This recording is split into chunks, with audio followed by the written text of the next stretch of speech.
Well, lawmakers are warning of another partial government shutdown to come on March 2nd if no action is taken by that March 1st deadline. Let's bring in Yahoo Finance's Rick Newman to get the details. Rick, another potential for a government shutdown. It feels like the market's kind of shrugged this off, but how real is the threat this time around? I guess it's always real, even though this is the most tedious and infuriating and repetitive thing that we have to waste our time talking about. So just to remind everybody who's tuned this out, which is probably everybody, the government is currently being funded by a set of these temporary spending bills. And one of them expires on March 1st and another one expires on March 8th.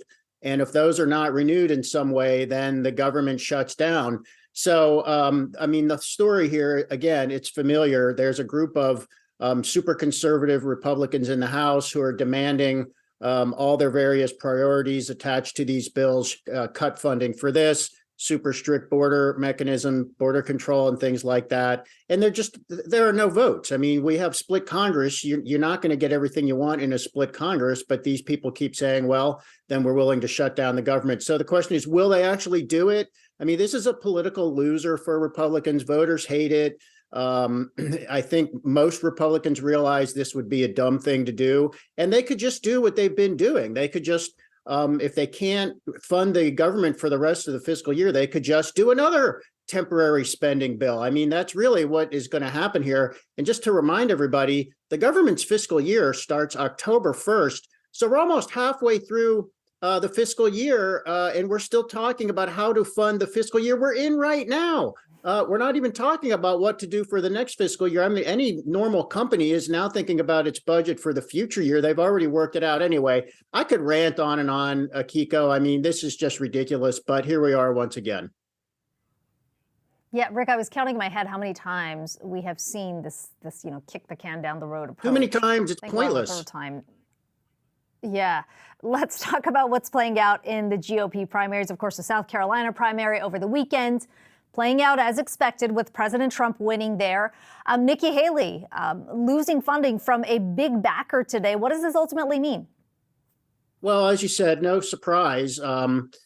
Trump is almost certainly going to be the Republican nominee. So why is Nikki Haley sticking around? I think for one thing, I think she's kind of like the contingency candidate for Republicans.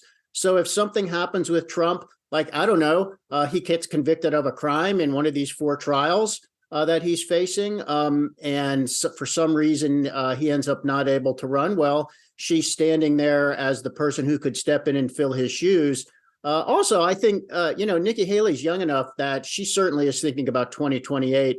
And if she goes as far as she can this year, that puts her in a pretty good position for 2028, when I think she's likely to try again.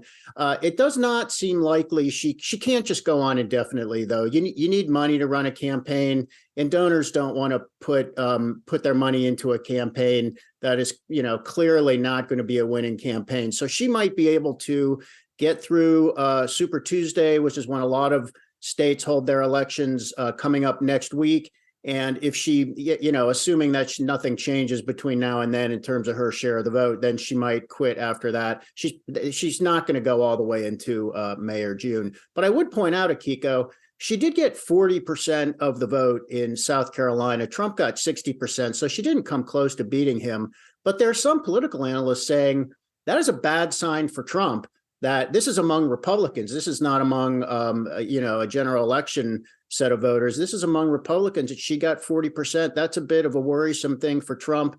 And there actually are some polls showing that Biden is starting to do a little bit better in these head-to-head matchups against Trump. So onward we go to the Biden versus Trump rematch.